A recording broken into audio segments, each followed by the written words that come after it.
BJP ने त्रिपुरा विधानसभा चुनाव में जीत का दावा किया है। सोमवार को बीजेपी अध्यक्ष अमित शाह ने कहा कि प्रदेश में सीपीएम के खिलाफ विरोध का माहौल है। उन्होंने कहा कि वाम दलों के 25 साल के कार्यकाल में त्रिपुरा पिछड़ चुका है। उन्होंने राज्य में बेरोजगारी के लिए सीपीएम सरकार को दोषी बताया।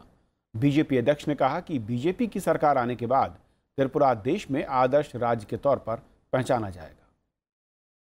पूर्वोत्तर में असम, अरुणाचल प्रदेश और मणिपुर में सरकार बनाने के बाद बीजेपी ने त्रिपुरा में भी पूरी ताकत झोंक दी है। 2 साल पहले तक त्रिपुरा में बीजेपी का आधार बहुत कम था, लेकिन आज पार्टी राज्य की सत्ताधारी सीपीएम सरकार को सीधी टक्कर दे रही है। त्रिपुरा में पिछले 25 सालों में सीपीएम का कब्जा है।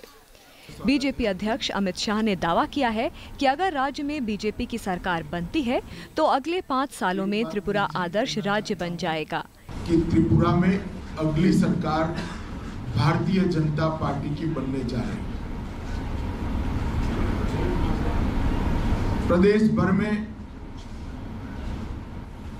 जब कम्युनिस्ट पार्टी यहां शासन में आई तब यहां पर 25,000 बेरोजगार रजिस्टर थे और 25 साल की उनकी उपलब्धि है कि 25 साल के बाद 7,33,000 बेरोजगार यहां पर रजिस्टर। इतने छोटे से राज्य के अंदर जिस प्रकार से बेरोजगारों की संख्या बढ़ी है, इसका जवाब सीपीएम के नेता श्री माणिक सरकार के पास नहीं। इस बार होने वाले विधानसभा चुनाव में बेरोजगारी, कानून व्यवस्था और विकास को लेकर असंतोष बड़ा मुद्दा है। बीजेपी चिट फंड घोटाले के मसले पर भी वामपंथी सरकार को घेरे हुए है।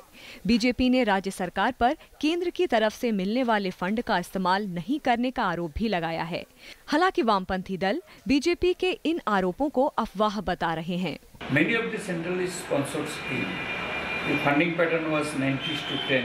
That has been, many of these schemes already been changed, made 50-50. Apart from that, you see, for consecutive 5 years, Tripura stopped in the country in implementation of REGA. And this year, that has been stretched down to only 50% allocation. So this is one aspect.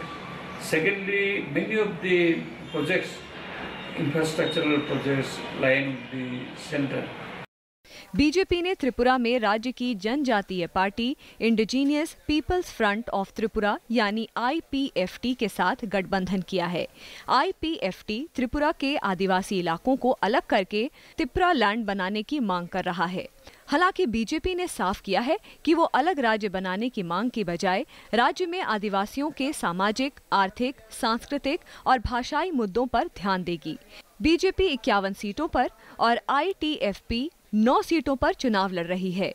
राज्य में होने वाले विधानसभा चुनावों को लेकर BJP जीत का दावा भले ही कर रही हो, लेकिन सत्ताधारी वाम दल सालों से राज्य सरकार पर कब्जा बनाए हुए हैं और संगठन स्तर पर काफी मजबूत हैं।